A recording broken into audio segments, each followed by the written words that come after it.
All right, guys, welcome to another video. So today we're going to talk Altoids Tin Survival / First Aid Kit. How to build one, what do I have in mind?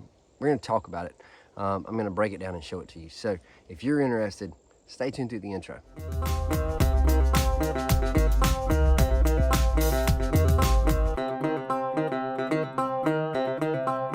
What's up? My name is Doug, the Bearded Outdoorsman. Welcome to another video. If you enjoy beard product reviews, gear reviews, EDC gear, you have definitely come to the right channel.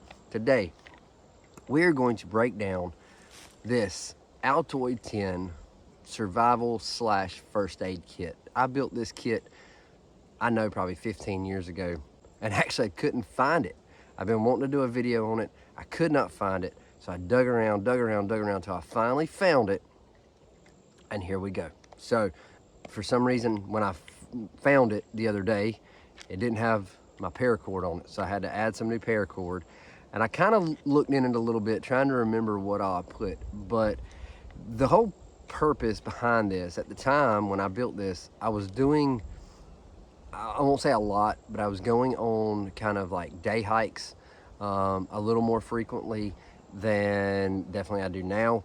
And so that was the mindset behind it.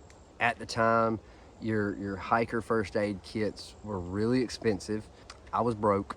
So I figured, you know what? I can build something, but I can put in it what I think I would need and build it to my specifications.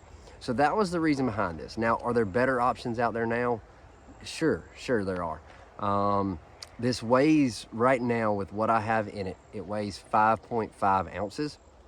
So it's not terrible. I would not carry this in my pocket. The whole idea behind it was to put it in a day pack and carry with me in the event that I needed it. Now, this was always emergency. So I would put it in my pocket if there were times where I did, or in my backpack, but there were times where I would put it in my pocket. If I was wearing like a pair of shorts or pants that had cargo pockets, this would go in there, because in my mindset, if I got separated from my bag, I still have this on me. So I'm going to break down what I have in here, why I have it in there, and if you wish to build one yourself, you can customize it and put what you want. This may just give you some ideas. All right, so we're going to start from the outside. So what we've got here is about 12 foot of paracord, and it's just held on with Ranger bands. So you could probably put 3, but we've got 2 Ranger bands on here to hold this rope in place so it's not gonna come off. So we've just basically wrapped it one way, flipped and wrapped it the other way. But this is one solid shank of 550 paracord. Benefits to that, of course, you've got cordage, 12 foot of cordage, but you got 5 strands of cordage inside this, all 12 foot long, so you could do a lot of stuff with that. So let's get these Ranger bands off. If you don't know what Ranger bands are, I did a video, I put a card up top explaining what Ranger bands are. They're really awesome, especially in this scenario. So let's get these off, and I'm gonna try to show as much as I can. I'm working with one camera right now, so I'm just gonna have to maybe show like this and pick up and show you things. So let me get this, and all we've got is just wrapped up. So we got about, like I said, this is about 12 foot, maybe give or take just a little bit. So get all that off. And the other thing is, when I first had this wrapped with paracord, I had like a gray paracord. This I think is better because it's considered the pink camo, but it's got that pink in there that if I were to drop it, it would be fairly easy to pick up and find. All right, so under here on the very bottom, right here, this tape probably hasn't been off in 15 years, but we're gonna take it off today, because I'm gonna redo this entire thing with some fresh, updated stuff. Now, what we have under this electrical tape here is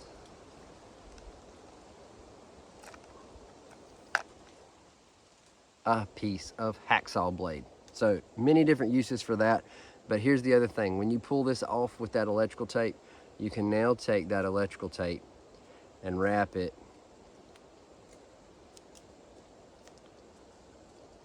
and basically give yourself a handle to use this hacksaw blade. So there you go. It takes up 0 space while it's taped to the bottom of the Altoid tin.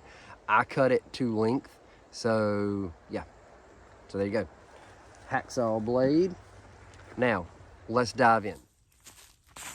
Oh, hey. Are you enjoying this video? If you are, make sure you hit that thumbs up button. Make sure to hit subscribe if you haven't already. And yeah, make sure you do that. So if you're not familiar with Altoid tins, you can do so much with these. I used to save every single one of them because I didn't know there was all kind of projects going around. And but this thing is loaded down. So just start from the top.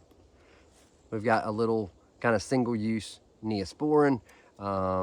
It's still got some in there. It's still good. So a little single-use Neosporin. We've got 2 really old Band-Aids. All right. And again, this is not a regular, I'm going to go into it first aid kit if I get a little scratch. This is for an emergency that I don't have anything else. This is my backup plan. All right. So got a book of matches. All right. One thing you're going to notice in here, we've got more than one fire source, and there's nothing wrong with that. All right. If you got room for it, pack it. All right. This is a little bitty keychain flashlight. Now you can see that it still works, but it's not very bright. So again, this has been in here for 15 years. But it's a little pressure. You just squeeze it and it turns on. But it's made to go on your keychain. So I will either have to figure out how to replace the battery in this or just pick up some new ones because I don't think they are very expensive. All right, so we've got a couple bobby pins. I don't remember why I put them in there, but bobby pins, you can use them for all sorts of things. So let's see, let's try to move this around. All right, so we've got, I think there's 2 razor blades in here taped up with duct tape so they wouldn't cut anything, but I've got them in the event that I need a sharp edge. I've got razor blades. We've got a shank of jute twine, again for fire. And we've got a little bit of cotton. So this is just a ripped up cotton ball. Let's see, this fire starter tube.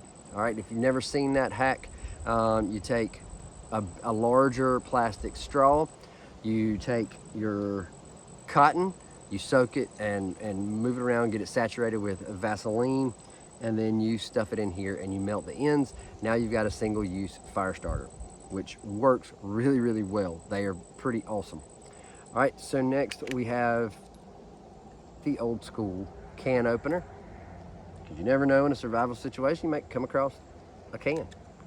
So I got 2 little mini zip ties. Got a little shank of fishing line. All right, got a little shank of fishing line, and trying to get over here to have some small split sinkers, split shot, and 2 swivels. And a lot of this stuff was either tied together or taped. I just used clear Scotch tape to put it together, and it worked really well. So we've got a couple safety pins. Looks like 2 different size safety pins.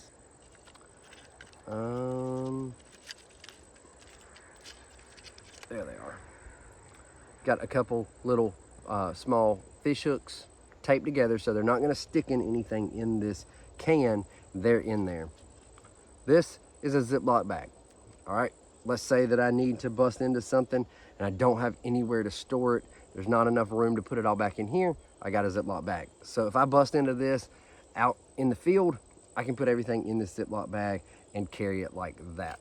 So I don't know why I had this in here, but there's a pack of sugar and it is hard as a rock. Let's see.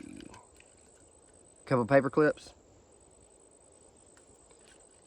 And, oh, we got some more, a little bit heavier sinkers. All right. So this is first aid kit, fishing kit, survival. All right, so we've got some thread and got a little bit of cotton stuffed in there, utilizing space that we had. Stuffed cotton inside that thread spool.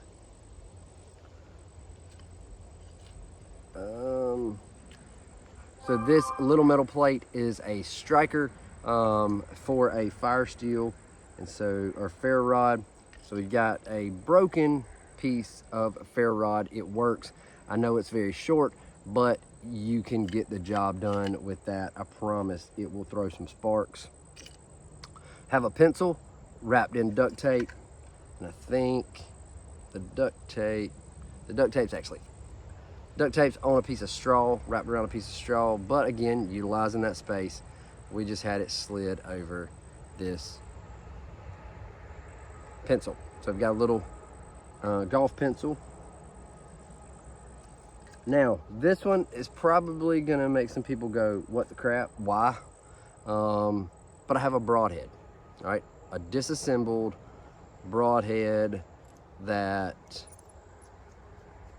I would be able to assemble. I've got cordage. I could make an arrow if I needed, a spear if I needed it, but I've got that. All right. When I built this, I'm thinking a survival situation. Do I have everything I need to live for 2 nights until I get somewhere? Probably not, but I can make a pretty good run at it, right?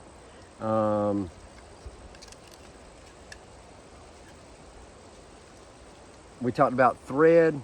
I have a single button and a sewing needle. All right, so we got that. Got a piece of tin foil. All right, let's say the wind is blowing like it is today, but I need to get a fire going. I'm unable to because of the wind. I've got fire making materials. I could use this to fashion it around that. I could use this to get some water in and get it over that fire to boil my water so I would be able to drink that water.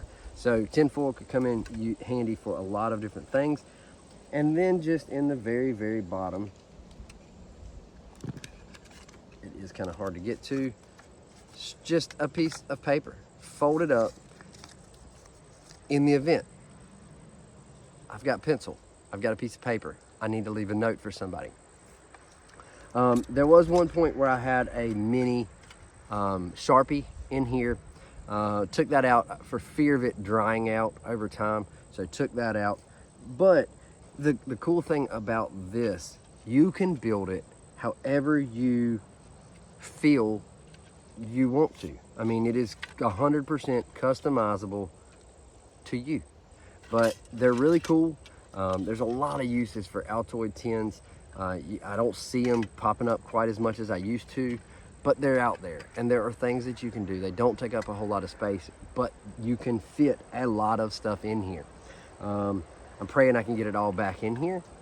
It was not really in any particular way, but I am going to redo it. I've got a couple things that I want to, number one, either take out. I don't see where all of this would be 100% useful. So I am going to change some stuff, and I will come back and do an updated video on that. I want to find some more of these lights, because when they worked really good, they were super bright, or that one was really super bright when it had a full charge. So yeah. But you can build this however you want to build it. It is 100% customizable to you. Or your situation. If you wanted to make it only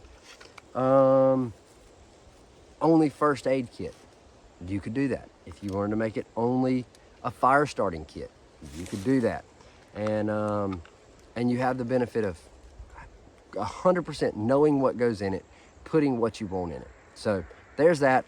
This is my Altoids Tin Survival Kit. I'm not going to try to get it all back in there on camera. We're already at too long of a video now. But get some good stuff, put it in there. Let me know, do you have anything like this? Do you think this is a waste of space? Let me just ask that. So for a long time after I made it, when I kind of wasn't going out hiking and day hiking as much as I was, this kind of just rode around in my truck and had it on a pinch. Well, now I've got a big first aid kit in my truck, and I've got other gear. so I don't really need this, but I do think it's really cool, the things you can do with the Altoid tin. So if you find this video useful, helpful, hit that thumbs up button. Let me know what you think in the comments. What do you think about my survival fishing first aid kit in my Altoid tin? So there you go. Let me know what you think. You can be honest with me. You won't hurt my feelings. And I'll see you in the comments. I'll see you in the next video. So until next time, stay bearded, get outdoors, and God bless.